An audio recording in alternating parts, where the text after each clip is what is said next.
жилийн хугацаанд та бүхэндээ хамтарч олон талын бодлогын ажлуудыг олон зүйлүүдийг та бүхэндээ хамтарч байгуулж хэрэгжүүлээд үндсэн байсан гол зарчим бодлогоор бид альва өвчин үүсгэж шалтгаан гэсэн өвчин зүйлүүдийг хэрхэн яаж бууруулах вэ? Өвчин үүсгэл илэрхийллийн тогтолцоо хэрхэн яаж зөв оновчтой болгох вэ? Баг зардлаар өвчлөлийг илэрхийлж оншиж өвчлөлийг тогтолцоог бий болгох.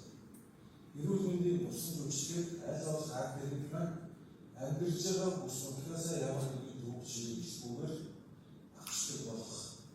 За дээрээс нь Монгол улстай бүх төрлийн өвчлөлийн оншилтыг эмчилдэг энэ тогтолцоог бий болгох гэсэн цогц бодлогын ажлуудыг хийж хэрэгжүүлсэн.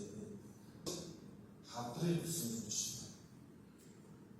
Хавдрын тусан өвчлөлөө өнгөрсөн сүүлийн 10 жилийн турш хичнээн хүмүүс ямар хугацаанд яаж орж ирэх вэ гэсэн. Энэний нэг жишээ бол тояа өвчлөл. Хавдрын тояа өвчлөл зөвхөн хавдар сүлжээ өвчлөл гэдэг. Сүүлийн 6 жил тояа өвчлөлөөр 2 сар хүмүүс очирч өвчлөлөөр ордог гэсэн бол энийг 6 сарын дотор бид ямар ч ойлгохгүй болж ирсэн. Одоо дараагийн шатны ажил хийж байна. Энэгээр бид маш боломжтой зүг бодлогыг хийж ирж эхний ээлжийн 23 нэг орж ирсэн. Үгнөө өвчлөл яг нэгдчихээ. За санхүүжилтийн тогтолцоонд бид томоохон шийдвэр өнгөрсөн хугацаанд эмнэлгүүд үүсгэхээр санамжтай байсан бол одоо эмнэлгийн ажлаар яг үүсгэхээр санамжтай болох.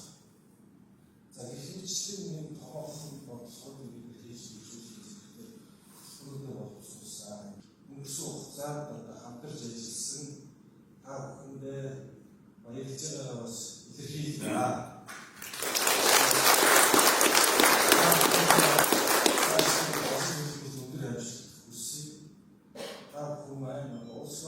Өвчлийн төлөө эрүүл мэндийн салбарынхаа өвчлийн төлөө бүх хүчин чадлаа дайчлан ажиллах ёстой шүү гэдгийг ажил авсан цагаасаа хэлсэн.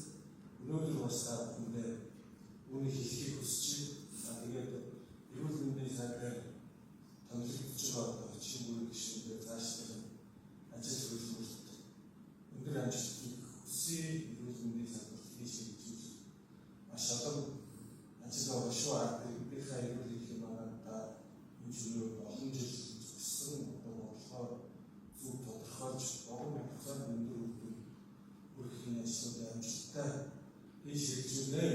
Гэхдээ таны цаашдын ажил өндөр амжилт хүсье.